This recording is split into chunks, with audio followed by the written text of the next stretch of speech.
ខ្មៅ UV បងប្អូនកម្ពស់1ម៉ែត្របាទជំរឿប្រហែលជា12ម៉ែត្រព្រោះយើងបានតន់មើលពិស្ដាហ្នឹងហើយតែខ្មៅ UV នេះគឺឥឡូវពេញនិយមមែនតើបងប្អូនក៏យកទៅធ្វើជាអាងចិញ្ចឹមត្រីបាទព្រោះអីប្រភេទខ្មៅ UV នេះគឺយើងដាក់នៅលើដីបាទគឺល្អមែនតើបាទហើយធ្វើជាអាងចិញ្ចឹមត្រីទុកនៅមួយកន្លែងហាក្តៅក៏ដោយអីក៏ដោយគឺมันងាយផុយมันងាយរលួយបាទហើយក៏មិនងាយជ្រាបទឹកបាទអញ្ចឹងពិសេសមែនទេបងប្អូនដែលយកទៅធ្វើជាតង់សម្រាប់ចិញ្ចឹមត្រីស្តុកទឹកបាទហើយនឹងតង់ក្រាលបាតស្រះព្រមជាប្រភេទតង់ក្របឡានបាទខ្មៅ UV នេះគឺពិសេសមែនទេបងប្អូនហើយសម្រាប់មួយស្លឹកនេះគឺយកទៅដាក់ទឹកចិញ្ចឹមត្រីហើយបងប្អូន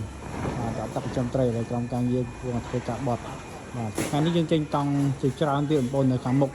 តែយើងពងដេកពងអ៊ុតហើយនឹងមានតង់មួយស្លឹកដែលមានតម្លៃជិត6លានបាទជិតធ្វើនៅថ្ងៃនេះជួយបងប្អូនអរគ្នាបាទជួយអ្នកអតិថិជនហ្នឹងហើយអូខេអញ្ចឹងតង់ខ្មៅ UV នេះគឺពិសេសណាស់សម្រាប់បងប្អូនដែលត្រូវការយកទៅបាំងជញ្ជាំងផ្ទះក៏ដោយបាំងជាងដីក៏ដោយបាំងរោងកសិកម្មបាទចិញ្ចឹមមន់ទីអីគឺទិញតែម្ដងគឺប្រើសឹងតែ10ឆ្នាំបាទត្រឹមបាំងគឺអត់មានបញ្ហាកាចណាទេបងប្អូនទិញក្នុងផ្នត់វាថាផ្នត់វាគឺជម្រៅវា2ម៉ែត្រ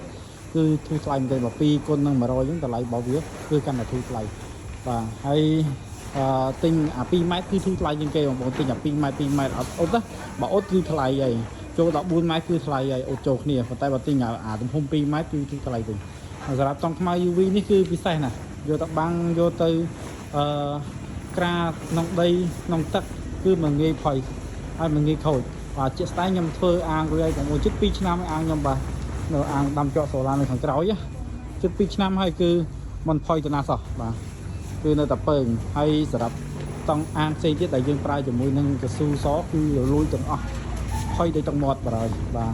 ហើយនឹងប្រភេទតង់ផ្សេងទៀតគឺអត់បាននៅទេគឺគ្របឲ្យតង់ខ្មៅ UV ដែរអញ្ចឹងសម្រាប់ពលមានបន្ថែមបងប្អូនតាក់ទងមកបាទតង់ខ្មៅ UV បងប្អូនប្រាប់បន្តឲ្យប្រាប់ប្រទឹងប្រាប់ជំរឿប្រាប់កម្ពស់